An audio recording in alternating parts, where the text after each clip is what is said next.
you have a LinkedIn business page or you have a LinkedIn showcase page, there are some really key features that you can use to help you to grow your presence on LinkedIn. So in this video, I'm going to talk you through a couple of hints and tips and best practice to help you to grow your presence on LinkedIn. So let's get started.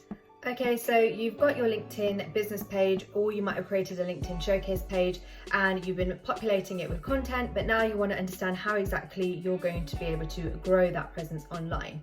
Now, LinkedIn has got some great analytics tools and also a content tool to help you to develop your strategy. Remember, when it comes to growing your social channels, once you have a presence and you've created that content strategy, you want to make sure that you're using your LinkedIn analytics to help you to understand your target audience and also understand what content is resonating. Now, one of the latest features that have recently been released, probably in the last couple of months or so during lockdown, has been the feature to be able to understand who your followers are on your page. So if you head over to your showcase page or your LinkedIn company page and you head over to analytics, you probably see it already says new on there.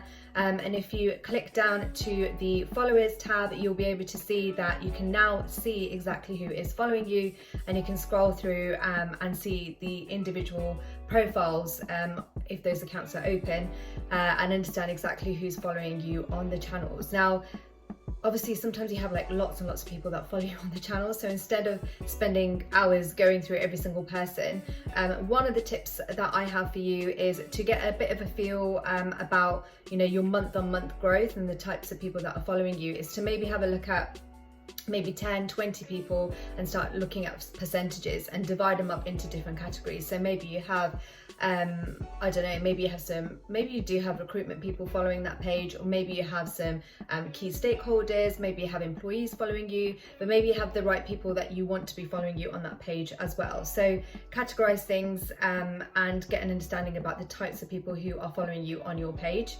And then the other thing for you to consider is understanding whether they're engaging with your content as well. So with your content, obviously you've got your analytics, which tells you what your engagement rate is, but I would also have a look at individual posts and get an idea about the types of people who are engaging with your posts.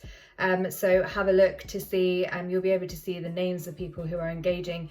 Sometimes it can be quite revealing, and you might find that it's mainly just your own staff, which might not be a bad thing. Maybe that's why you're on LinkedIn anyway, but perhaps you want to be, changing into a certain direction and you want a certain type of person to be following you on LinkedIn. So you can start seeing what kind of content resonates, but don't do it for every single post. Well, it depends on how many times you're posting, I suppose. So if you're posting like 4 or 5 times a week, then it might get a bit too much at the end of the month to go through every single post. So maybe just look at 1 or 2, or like your key best performing posts and stuff, to get an idea about, well, who are those people?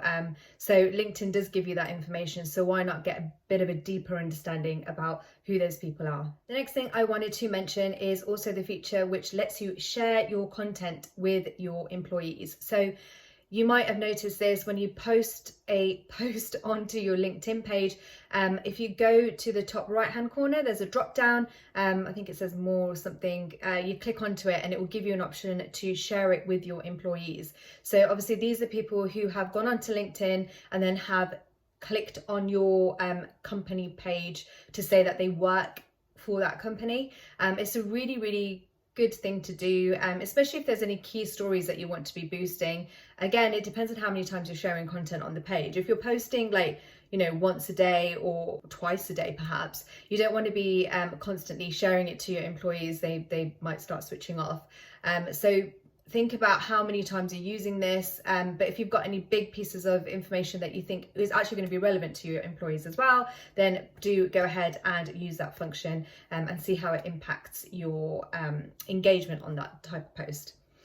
So LinkedIn are now also including dwell time as part of their algorithm to understand whether a piece of content is resonating, is of good quality. So let's have a look at what a post usually is and what kind of interactions and metrics you can measure from it. So if you share a post on social, you usually have metrics such as, reactions, maybe a click on the profile image on some social channels, or link clicks, etc. So, and obviously comments and what have you. Now, dwell time is also going to be considered, which I think all channels should really consider, because when you have your website, obviously when people land on a piece of content, you can see how much time they're spending on that piece of content, and that can give you a really good insight into whether does that content resonate? Are people actually reading the content? Is it the right type of content that you're creating for your target audience? So now you'll be able to do this also on LinkedIn, and get a little bit more of a feel, rather than it just being about kind of like the vanity metrics, I guess, like reactions and comments, etc. It will now be also about how much time people are spending on your content. So I have a link in the description which goes into a bit more technical details about this, so please feel free to click below and find out more. So one of the other features that I wanted to talk about is the content feature. So if you go onto your LinkedIn showcase or company page, you'll be able to have a look at the content tab, and when you click onto the content tab and use the filters on the left hand side, you'll be able to have a look and see what kind of content basically is being shared out there, and it'll give you some recommendations on what you can share. So I'd have a little bit of a look here. It depends on kind of how long you've had that page for, your LinkedIn company page for. So have a look, have a play around with that feature. It is getting a little bit better, I think, over time,